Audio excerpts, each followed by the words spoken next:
Libra, and welcome to Ultra Instinct Tarot.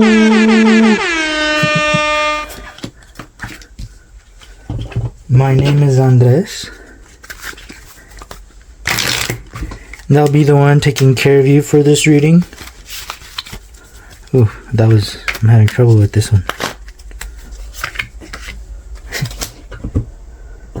So I will be receiving the help from these three homies.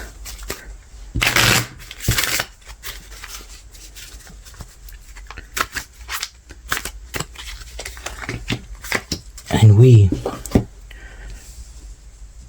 going to channel our Ultra Instinct.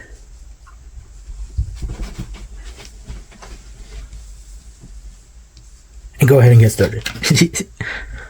With Ordinariness. Nice. I like this card. This is the Eight of Rainbows.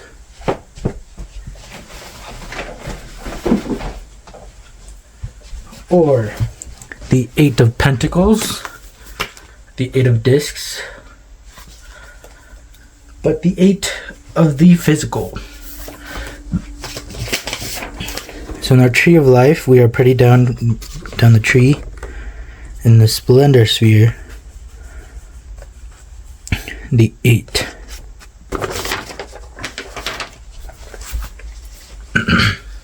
So this figure, walking in nature, shows us that beauty can be found in the simple, ordinary things of life. We so easily take this beautiful world we live in for granted. Cleaning the house, tending the garden, cooking a meal. The most mundane tasks take on a sacred quality when they are performed with your total involvement, with love and for their own sake, without thought of recognition or reward. You are facing a time now when this easy, natural, and utterly ordinary approach to the situations you encounter will bring far better results than any attempt on your part to be brilliant, clever, or otherwise extraordinary. Forget all about making headlines by inventing the latest widget, or dazzling your friends and colleagues with your unique star quality. The special gift you have to offer now is presented best by just taking things easily and simply one step at a time. So this is like the take out the story behind things card and just try to see things for what they are. You know, take the story of I hate doing dishes out and just see it for what it is. You're putting your hands in water, you know, you're just going like this, getting all the bad stuff out, cleaning the dish, and then putting it over there, and then getting more water, and doing another dish. I'm taking a sip of tea, you know, and that just nice water, liquid going down. That felt nice. Ordinariness. To me, this is like the opposite of having slaves card. You know, like when people become rich, then they hire a cook, and they hire a gardener, and they hire a cleaning lady, and they hire babysitter. You know, they hire all of these things that we should just be doing ourselves. That is the whole point of being a human, is to do all of those things, you know. So this is the Be Human card. Integrate both the God part, you know, you know, when you become a king, you know, with money, integrate it with you're also human, you know. Don't put your human part aside. You're both sides of the same coin. You can't be a coin without having a head side and a tail side.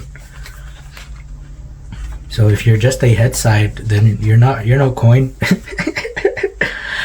You're not complete. You're not ordinary.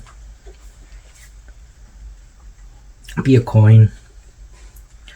This is a major arcana too. Interesting. We have one of each so far. This is number 14. Integration. The image of integration is the unio mystica, the fusion of opposites. Yeah, the God, the human.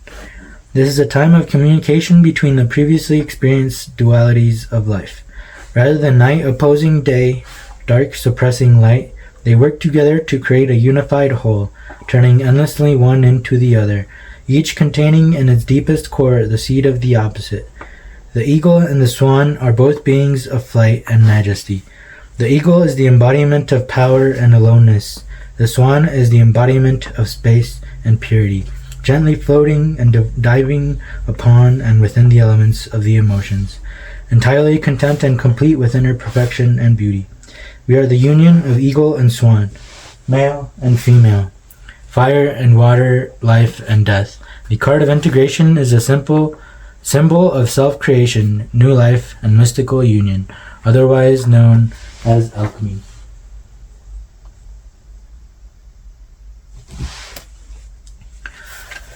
This card feels oof. The conflict is in man. Unless it is resolved there, it cannot be resolved anywhere else. The politics is within you. It is between the two parts of the mind, the eagle and the swan. A very small bridge exists. If that bridge is broken through some accident, through some physiological defect or something else, the person becomes split. The person becomes two persons, and the phenomenon of schizophrenia or split personality happens. It's very normal. If the bridge is broken and the bridge is very fragile, then you become two. You behave like two persons. Interesting that this is reading is for you, Libra, which is the balancing of the two. In the morning you are very loving, very beautiful. In the evening you are very angry, absolutely different. You don't remember your morning. How can you remember? Another mind was functioning and the person becomes two persons. If this bridge is strengthened so much that the two minds disappear as two and become one, be the coin. And integration, then crystallization arises. What George Gurdjieff used to call the crystallization of being is nothing but these two minds becoming one, the meeting of the male and the female within, the meeting of yin and yang, the meeting of the left and right, the meeting of logic and illogic, the meeting of Plato and Aristotle. Yeah, this is the Libra card, it feels like. Oof, wow, look at that. The meeting of two emotions now. We got the integration in the mind. Now we are getting the integration in the emotions. This is beautiful. This is great. Interesting. And this all came from ordinariness, which, yeah, we integrated into the high and mighty. And then look at these emotions that came. The Two of Cups. Attraction, partnership, emotional bond, romantic connections. Yeah, this is relationships with other people, not just this is going on within, and it looks like this is happening outside. And it's following right after. So this card represents the emotional bond shared between two people. There is the potential for an enduring relationship with shared compassion, attraction, and the desire to support each other's goals. They can work toward a similar vision for the future together. This card is not limited to romantic relationships, but can also represent platonic friendships and work-based partnerships. What does an equal partnership mean to you, Libra? What aspects of life do you consider important to keep in balance with another person? Retaining this equanimity requires us to constantly adjust as the pace of life changes, like water. How can you communicate so that you can adapt and ensure that the attraction between you remains strong? Show you care and realign. As time marches forward, we change, but through commitment, you can maintain your relationship. Consider what needs a little adjustment. Speaking to your partner before imbalances become extreme can help avoid fights and resentments later on. Check in with one another. Yeah, it's normal for people to change, but as long as the focus remains the same, you know, the ultimate goal, the ultimate focus remains the same, then those changes are just there to take you to that ultimate focus, you know. So yeah, sometimes it's okay for people to change. Sometimes it's not okay for people to change, you know. So like I said, yeah, it's all about, as long as the focus remains the same between the two people, then everything will work out. Interesting. King of Wands, nice. Yeah, and he's staring right at this relationship. So these two becoming one, just like these two becoming one, and then that's the result. The King of Wands, he's in control of his movement. control of the will, knows exactly what it wants. This King of Wands is inspirational, he is honorable, he is hot-tempered, decisive, a visionary leader. This is a great relationship. This king transforms the fiery energy of the wands into creative action and inspiration. He is a natural born leader that can mobilize others. He has a quality that makes people believe in his ideas and encourages them to lend their support.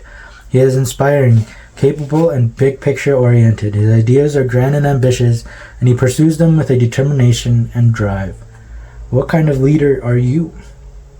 Take charge. Encourage and motivate. Encourage others to be the best versions of themselves so they can take your vision and run with it. This is sharing these loving emotions, and like the book said, not just romantically, in all of your relationships. And that's coming from this integration of like, how cool is it to go outside and plant, vegetables and flowers? How cool is that? How cool is it to do human things?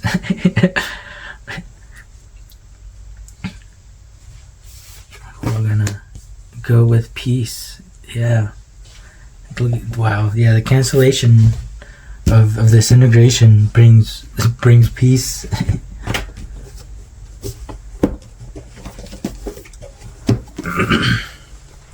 The Two of Swords. So we're back up with another two.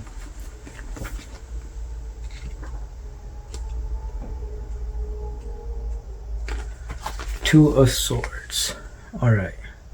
So astrologers tell us that people who are born with Moon in Libra, interesting. This is Moon in Libra. Yeah, this is your type of reading, Libra. This is literally what the embodiment of the Libra feels like, I think.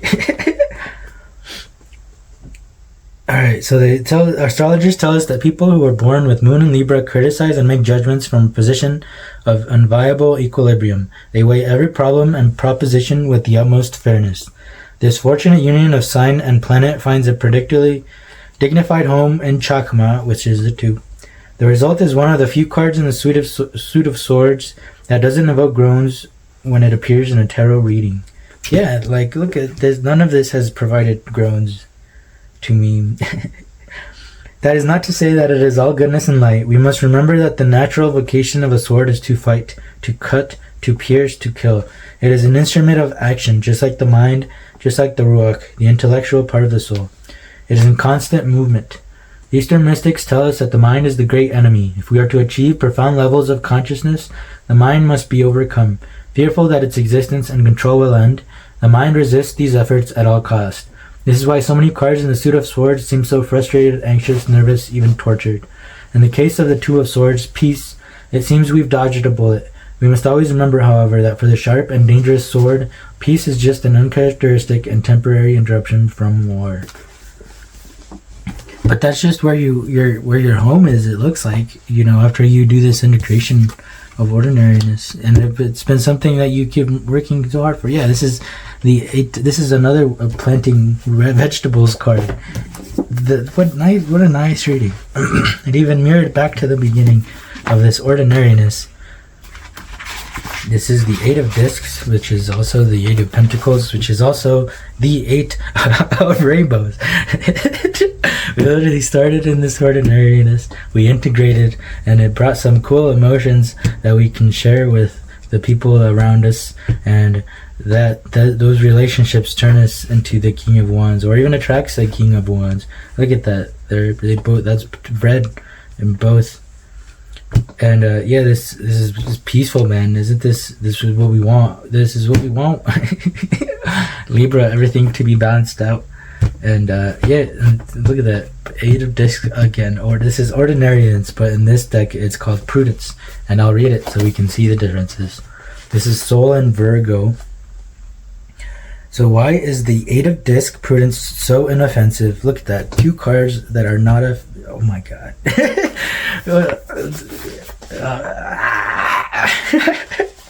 Alright, so while the Seven of Discs, failure, is so perfectly awful, both cards are low on the Tree of Life. Here, I'll show you again. And off the middle pillar, the formula explains it all. Haunted is the sphere of Mercury. Mercury both rules and is exalted in Virgo. Virgo is the mutable zodiac sign and therefore the stabilizing influence of Earth. Earth is the element of Asaya and the suit of discs. And isn't this cozy? They're all in their homes. And finally, the sun radiates its life-giving rays upon all this mental fertility. All this Mercury and Virgo Earth. So, of course, everything isn't perfect. We're still human. The number 8 position is still imbalanced and weak. There are enough mitigation factors, however, to make Crowley comment that this card signifies intelligence lovingly applied to material matters, especially those of the agriculturalist and the artificer and the engineer. The discs are plum-colored blossoms of a thick-stalked tree firmly planted in the earth. Like the discs in the Golden Dawn model, they are arranged to suggest the figure Populus, which is one of 2 geomantic symbols representing the moon. In all candor, I am unsure why this is so, perhaps because of the moon's association with the planting of crops. And that was Milo DuQuette commenting on that. So this card is well named, for prudence is a passive activity, peaceful. It is calculating, plant and wait and see. Bet, but only if you fix the game. Yeah, this is nice. We start with the 8 of discs and then the 8 of discs. And we found peace. We found balance. What a reading. We'll get some last advice with the Tower.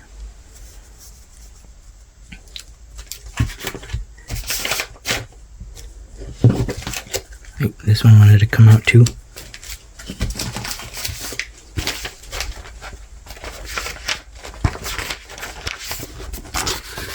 To the Tower of Mistakes. Yeah, it's okay to be human. It's just a mistake. That's what this tower is all about. Mistakes. If you're afraid of screwing up, then this tower isn't for you. Plop. Yeah, don't be afraid of screwing up. And if you have already made a mistake, just forgive yourself and move on. Rise up like the phoenix from the ashes.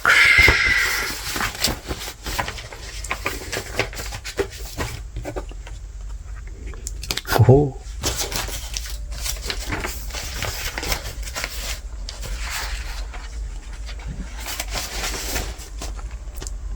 Did I stutter? Stanley Hudson. The universe.